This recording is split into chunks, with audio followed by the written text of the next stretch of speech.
Hi, I'm Dr. Drew Hanks, a researcher for the Smarter Lunchrooms movement and the Cornell Center for Behavioral Economics and Child Nutrition Programs, otherwise known as the Ben Center. Today I'm going to talk to you about tray waste measurements, why they are so important, and how we do them in our research. In school lunchrooms, there are a couple types of data that are available. One is production records, and the other is sales records. These records are great in understanding what students are taking. Unfortunately, they do not tell us how much of these foods students are actually eating. And that's where tray waste records come in. With these tray waste records, we're able to identify how many nutrients students are taking into their bodies, how many calories, proteins, or other vitamins they're actually consuming. Tray waste measurements also help us identify consumption patterns among the students. For example, what are students eating when pizza is available? Or when there's fresh fruit on the trays, what other entrees are students taking as well? Tray waste measures help us identify these patterns. Let me give you a few examples from our research. In one cafeteria, we conducted a study where we placed a convenience line that had the relatively healthier items in the cafeteria.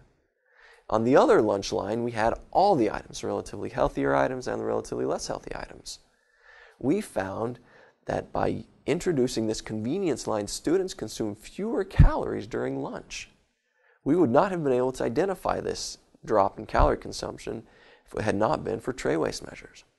In another study, we did what we call a total lunchroom makeover. We did a whole bunch of changes in the lunchroom. And then we collected tray waste measures and found that the available side items had a very big impact on what students were not only taking, but also on what they were eating. Once again, tray waste measures helped us to identify this pattern in consumption. So you ask, well, what methods are out there for tray waste measurements? Let me explain a few, and then I'll tell you about what we do in our research. There's one method you can use, which is actually weighing each food left on a student's tray. This is very time-intensive and labor-intensive. There are also methods where you can photograph each tray, and then in an off-site location, researchers will estimate how much food is wasted. And then there are also phone applications that can be used for collecting tray waste measurements.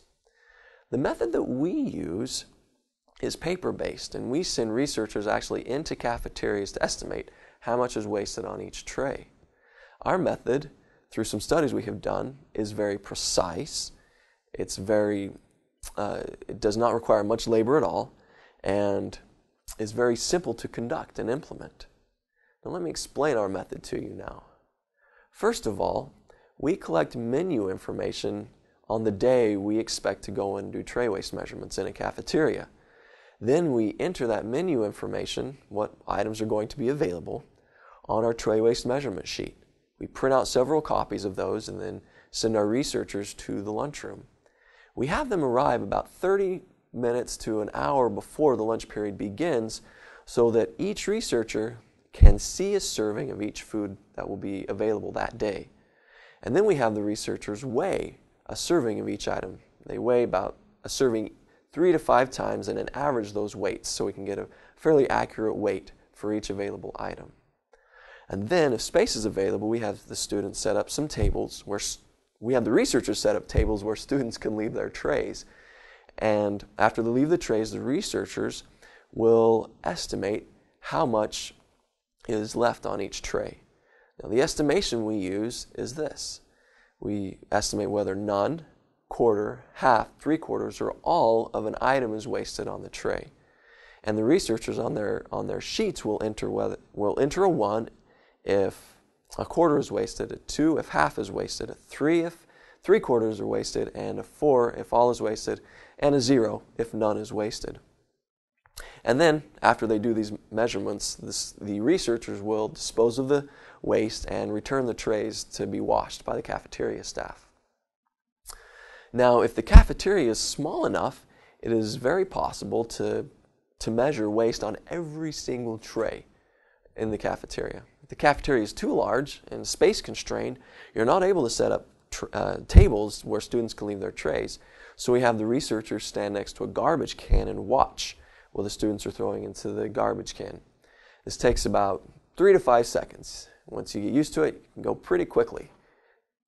And Also, in large cafeterias, since there are so many students that go through, we tell the researchers to collect 150 to 200 observations for the whole lunch period.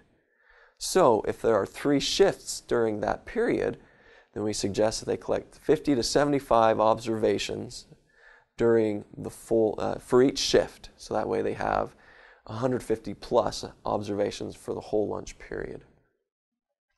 Now, sometimes we have students come up to us and ask, well, what are you doing? Why are you here in my cafeteria?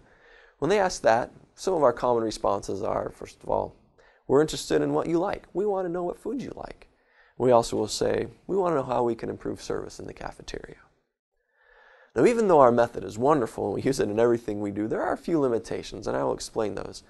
We are only able to collect measurements on 2 to 3 days in the control period and 2 to 3 days during the treatment period. And this is because of resource constraints, because it's expensive to do these, even though it's relatively cheap compared to other methods. But even though we do 2 or 3 days before and after, we coordinate menu items during those days. So for example, if we conduct measurements on a day when burritos are offered, in the control period, we try and coordinate a similar menu in the treatment period. And this is very useful for reducing a lot of variation in behavior that could really affect our results. And another limitation is, if everything on a tray is eaten, how do we know what was there? That requires our judgment and using the cues that are left on the tray. But once again, our method is very precise, requires very little labor, and it's very simple to implement in school cafeterias. So in summary, tray waste measures are very important for identifying what students are eating, what they are taking into their bodies. Remember, it's not nutrition until it's eaten. So over the next week, I invite you to visit our website at www.smarterlunchrooms.org, go to the resources section, and print out our standard operating procedure for tray waste measurements.